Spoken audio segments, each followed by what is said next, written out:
today we're going to be taking a look at a scenario where civilization just starts over. In the last episode we saw a lot of things happen which I can't remember. I believe we saw Korea invade this red country. We also had Texas get invaded by Florida, and Florida fully annexed them. I believe Brazil invaded the Guyanas, and pretty much most importantly, we had the Star Alliance being formed between Sweden, Russia, Berlin, and Brazil. If you guys enjoyed this video, make sure to subscribe, but yeah, let's just get straight into it. Now first off, we've got to look at the FS. Now, I did talk about this in the last episode, sort of, but Sweden and the Dark Red Union are not friends at the minute. And this is going to lead to many arguments in the Security Council. And eventually the Dark Red Union is going to get to a point where they have a vote to remove Sweden from the the Security Council. And it's not going to go through because a lot of the countries in the world do rely on Sweden a bit for, economical support.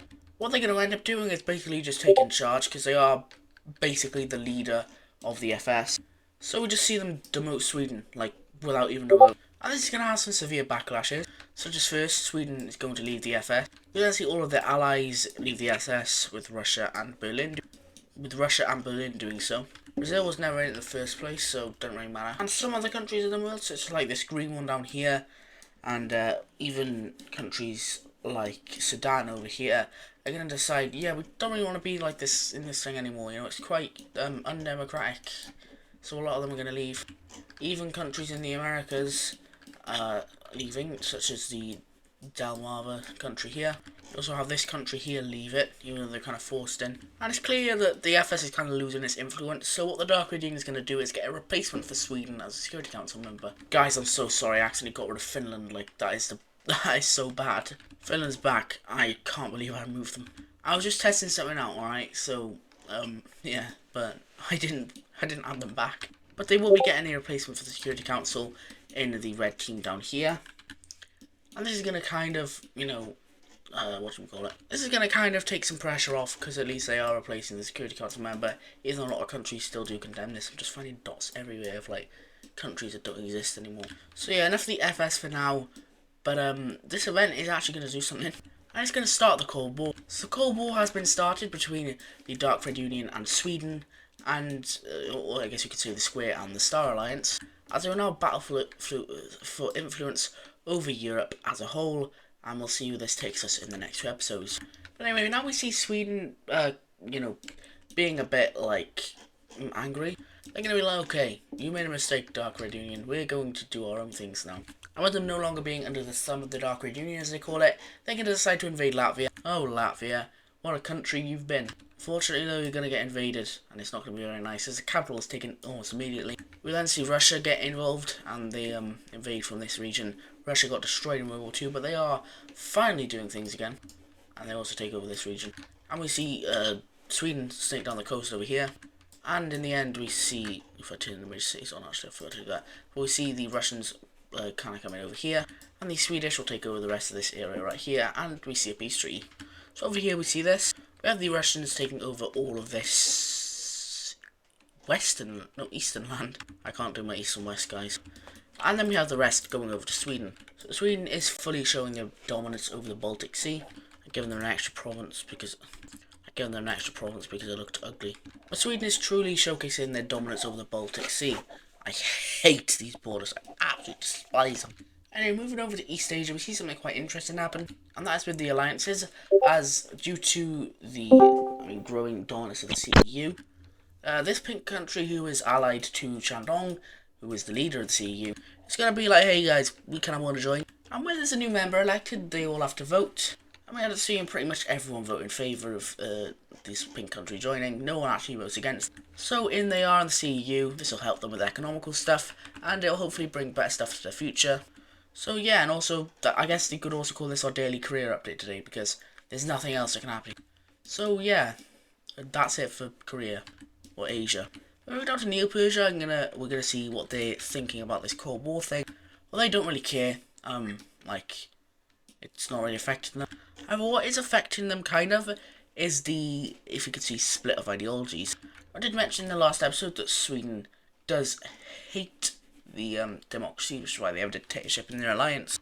But they are also a monarchy themselves, so what we see is basically Sweden renaming this to the Anti-Democratic Pact. an awful sounding name for a pact, but hey, I don't know. It's not actually called that, but you know.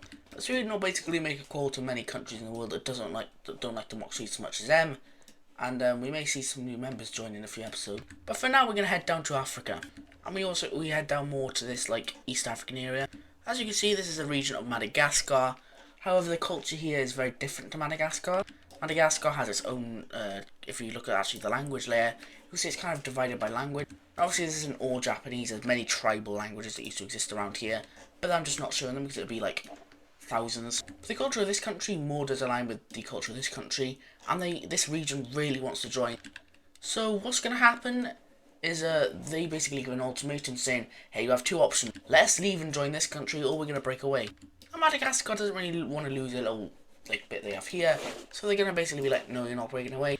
Then the very next week, we see the pink country declare war on Madagascar, and with them being an island and not really able to helping out, or not really being able to help out their little colony bit, it's going to be very bad. The area, or the governor of this region down here, signed a deal with these guys, saying they would invade them, and they're pretty much welcome with open arms everywhere, considering the fact that they pretty much wanted to be a part of this country.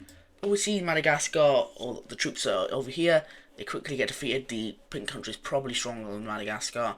Even if they weren't, Even if they weren't, they would still probably lose, considering the fact that Madagascar has a whole sea in between. But they're basically just going to get crushed and surrender. Oh god.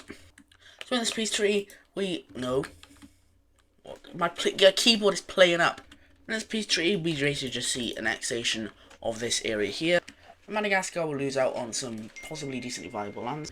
And then moving away from down here, let's get to another event. That's another thing where I actually made Russia bigger this time.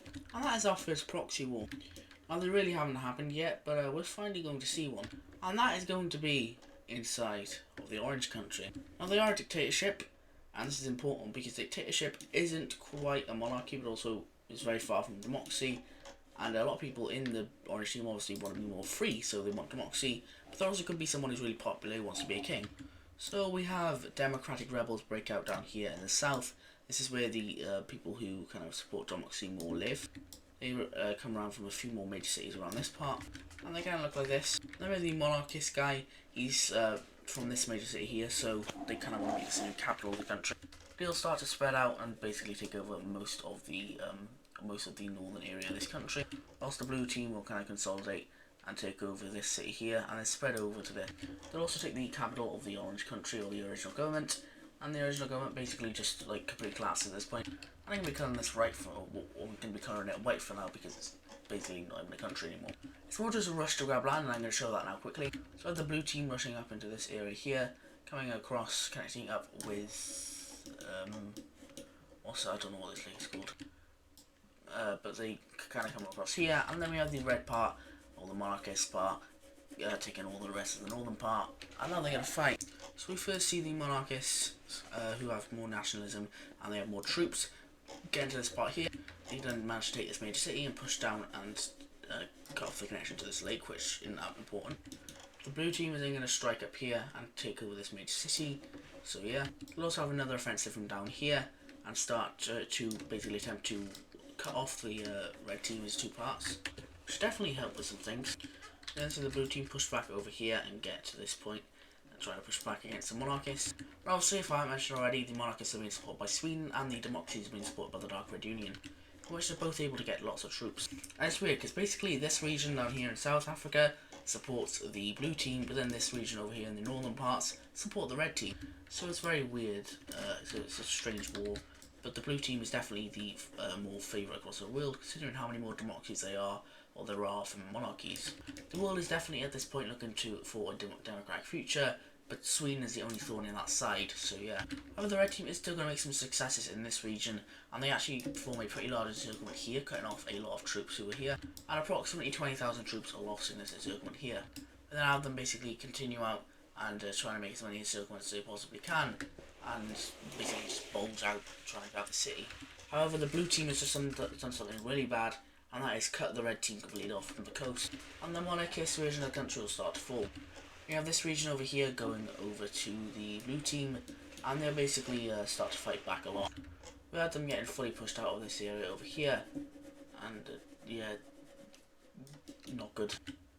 which they'll then have a pushback over this lake, and they manage to take back a lot of land like this, and yeah, the blue team's cooked. Well, the red team's cooked actually, as the blue team will spread out and grab this major city, and finally they'll cut up and grab this one, which will then result in the surrendering of the red team, and the country has been reunited under a democratic government. Taking a look at this peace treaty, we just go to the ideologies layer and see that the country is replaced with a dictatorship and instead given a new democratic government. Not a full democracy yet, but close to one. Now we're going to see a few dictatorships break out, such as in the Sahara over here. Also the green team actually going towards a monarchy. That's a strange thing to do, really. And this like weird Tanzanian-ish Kenyan country. And then we have Malabo going over to a monarchy. So yeah, Africa is starting to become quite divided from the powers. But anyway, now we look at the Dark Red Union again. As in the last episode, I did say that they were rapidly developing the nuclear bomb. They're now about 75% done with it. However, they're still not able to complete it very quickly, and it'll probably take them like 3 more years to do it if they continue at their current pace, which we're now in the year 1941. So what they're going to do is basically like go to these German countries over here. They're going to go down into Iberia, go down even into like some other areas of the world, basically any area of the world, and they're going to look for the best scientists, and because of like the influence they have, they're basically going to be able to suck up scientists from all over the world to come and work for them and help them develop the atomic bomb, which Sweden is not going to like. And with this, Sweden will send spies to infiltrate what's going on in the Dark Red Union, and the Sweden will start to work on their own nuclear program. So we're seeing the start of a kind of nuclear thing going off, aren't we? So yeah, not very good. Anyway, now coming out to Iberia. In the previous episode, we did see the Spanish country over here expand, but they're going to be continuing to do it in this episode by attacking Madrid. Now, Madrid is a country that really hasn't done anything in this series, but unfortunately they're just going to have to die. They're a new country that came from Portugal after World War II, and they're basically just getting jumped right as the settings, or not right as the settings goes up. They've set themselves up quite well already, but they're getting jumped, and that's not a very liked thing. What we end up seeing is Portugal deciding to help out. Not help out, but they decide to invade Madrid. They're going to invade Madrid from their own side, and that is because they do not like the new Spanish expansion over here. The Spanish being a democracy, they are also a democracy, however they are really just for trying to find any way to turn into a dictatorship. I did make a mistake. I don't know why I made this a democracy. This is definitely a this is a dictatorship, because this is the old Portuguese government, sorry. We do see the Spanish country basically put everything they have into capturing this capital over here, and then they move out. As they'll capture a lot more land in the north, and finally they'll get this last major city up here, and Portugal basically just get the rest. So in this peace treaty we see this happen. The Spanish are going to get this, and the Portuguese will get the rest of this. And the Portuguese are going to gatekeep and all that land away from the Spanish because they just don't like them. We see this land go over to Spain now, and Portugal, and yeah, now these two are up. And then a great event happens for Portugal. On this very day, they will invite the old government back. They were doing some shady stuff with the new kind of democratic government and the old government down here in the Balearic Islands. And what ends up happening is the fact, or is the thing, that we see Portugal turn back into a dictatorship. So just like that, that will happen, and the Balearic Islands country will now pretty much, if I can do this in one take, combine with Portugal and be in one single country, even though they don't even like border close to them. They are these in the Mediterranean, they don't even have land in the Mediterranean anymore. But the Balearic Islands will join up with Portugal, and their government will be put back. So the old Portuguese government is basically back. Although they're not really worried about other things like colonialism and stuff anymore. That's more of the past now, so they are worried about more modern issues. Anyway, now for a final event, we come down back to Turkey, which we saw in the last few episodes have kind of a bit of a war. We're now going to see a fight between, or a war between the two countries here. Now, I explained this a while ago, but basically, as we see in the religion layer, these countries have different religions. This one over here, this is in support of the purple religion, and this one down here is in support of the blue religion. This blue religion is kind of, the blue religion one is kind of a shady one. So what's going to happen is they're going to start doing some bad things. By bad things, I mean they're going to start genociding the pockets of the country that exists here. So they're going to come in and they're going to start genociding it, and the purple country is going to be like, no, we're not having that. So then they're going to invade into the green country, quickly taking them over. Very quickly. The purple country is a lot stronger than them, and they're able to take them over very speedily. However, Anatolia is going to be able to Actually no, Anatolia's going to join the war, and they're going to start an invasion into the old parts of the country, as well as invading into the purple country like this. Anatolia is a strong, not a strong nation, but they used to be a strong nation, and they'll come out and they'll capture the city here, and it looks like they could actually win this war until something else happened. And that's the big daddy Albania is going to decide to join this war, which they will start and just destroy the Anatolians, coming down over here and taking over these two major cities, in which we have the purple team now pushing back as the Anatolian troops will retreat. They'll also push back into the occupied territories from the light blue country. From there they'll start an invasion into Anatolia themselves. We then have the complete wipe out of the dark blue religion country down here, and just like that. And we then see more land in Anatolia start to get occupied, and eventually they'll just decide to leave the war. So let's take a look at a peace treaty. So here we see a really weird peace deal. We have Albania getting all this northern land up here away from Anatolia. They have the purple country getting a huge amount of land. Right, first of all they get this from Anatolia, and then they're going to take all of this from the country here, but I'm going to give them a little bit more because it doesn't look great. So we're not seeing this happen now, and the blue country will simply be left alone with a better border because I hate that one. And yeah, let's leave this area alone now because there is a very important event we have to talk about. And that is that finally we see something happen in the Dark Red Union. The thing that they've been working on for years is now complete. And yeah, we're going to see the first one created. It's officially on the day June 27th, 1942, we had the creation of the first atomic bomb. And just like that, we have a very strong weapon that could vaporize any country. But something we also know that Sweden is very close to being finished with their nuclear bomb. Not very close to being finished, they're like a bit away. I forgot to give the capital back to Finland. But they are like probably about another year or two away from creating this nuclear bomb. Anyway, that's going to be where I'm going to leave it for today's video. And yeah, I hope you guys have enjoyed this one. This is a very important episode in this series because obviously we saw the beginning of the Cold War, and also the first nuke creation, and also quite a few other events. So yeah, this is definitely one of the most important episodes of the series so far. And I hope you guys have enjoyed it. So I'll see you in the next one. Bye bye.